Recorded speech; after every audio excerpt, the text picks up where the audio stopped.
connectivity is the backbone of industry 4.0. And unless you have a good connectivity, all your MES,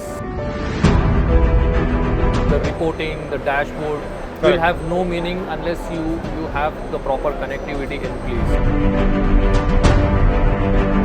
Earlier, the data was relevant only to the plant floor. Yeah. But as now we are evolving, the data is not only relevant to plant floor. There needs to be connectivity. Correct. And the data has to make a business sense. I see legacy systems of old, like 30 years and working.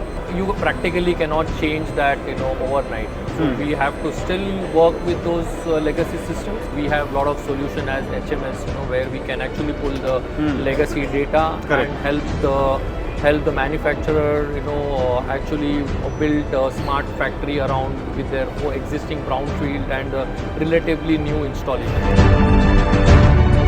He has to think from what differentiation or value he'll bring to his customer. Correct.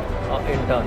So when I'm talking about a OEM, for a OEM design engineer, he doesn't have to think only about his machine. So he has to think in a futuristic manner. He cannot just have a thought process limited to his own equipment.